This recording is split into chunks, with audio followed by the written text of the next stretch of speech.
ഇറാനുമേലുള്ള ഇസ്രായേലിന്റെ സൈനിക നടപടികളിൽ പശ്ചിമേഷ്യയിലാകെ ആശങ്ക പടരുന്നു. കാലങ്ങളായി തുടരുന്ന ഇറാൻ-ഇസ്രായേൽ സംഘർഷമാണ് അവസാനം യുദ്ധസമാനമായ സാഹചര്യത്തിലേക്ക് എത്തിച്ചത്. ഇന്ന് പുലർച്ചെയാണ് ഇസ്രായേൽ ഇറാനെതിരെ ഓപ്പറേഷൻ റൈസിംഗ് ലൈൻ സൈനിക നടപടിക്ക് തുടക്കമിട്ടത്.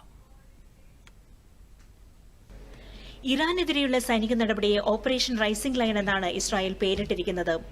ഓപ്പറേഷൻ റൈസിംഗ് ലൈനിന് മുന്നോടിയായി ജനങ്ങൾ സിംഹത്തെ പോലെ ഉയർത്തെഴുന്നേൽക്കുമെന്നെഴുതിയ കുറിപ്പ് വെസ്റ്റേൺ വാളിന്റെ വിടവിൽ ഇസ്രായേൽ പ്രധാനമന്ത്രി ബെഞ്ചമിൻ നെതന്യാഹു വയ്ക്കുന്ന ഫോട്ടോ സമൂഹമാധ്യമത്തിൽ അദ്ദേഹം പങ്കുവച്ചു. ഇസ്രായേൽ ആക്രമണത്തിൽ ഇറാന്റെ റവല്യൂഷണറി ഗാർഡ് തലവൻ ഹുസൈൻ സലാമി ഉൾപ്പെടെയുള്ള കമാൻഡർമാർ കൊല്ലപ്പെട്ടു.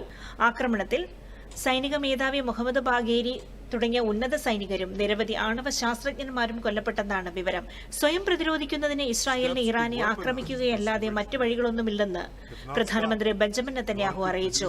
ആണവായുധം നിർമ്മിക്കാൻ ഇറാനെ ഒരിക്കലും അനുവദിക്കില്ലെന്നും അദ്ദേഹം വ്യക്തമാക്കി.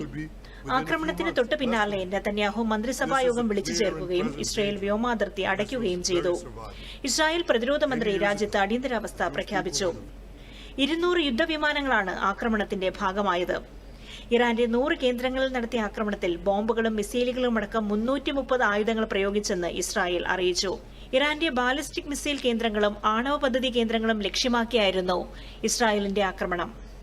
കഴിഞ്ഞ വർഷം ഒക്ടോബറിൽ ഇറാനും ഇസ്രായേലും മിസൈൽ ഡ്രോൺ ആക്രമണങ്ങൾ നടത്തിയെങ്കിലും സംഘർഷം യുദ്ധത്തിലേക്ക് നീങ്ങിയില്ല. അതിനിടെ ഇറാന്റെ യുറേനിയം സമ്പുഷ്ടീകരണ പ്രവർത്തനങ്ങളാണ് ഇസ്രായേലിനെ കടുത്ത തീരുമാനത്തിലേക്ക് എത്തിച്ചതെന്നാണ് വിദഗ്ധരുടെ അഭിപ്രായം. ലോകത്ത് അസംസ്കൃത എണ്ണ എത്തിക്കുന്ന പ്രധാന മേഖലയായ പശ്ചിമേഷ്യ യുദ്ധനിഴലിലാകുന്നത് ലോകരാജ്യങ്ങളെ സാരമായി ബാധിക്കും. ഇറാൻ ഇസ്രായേൽ സംഘർഷത്തെ ലോകരാജ്യങ്ങൾ അപലപിച്ചു.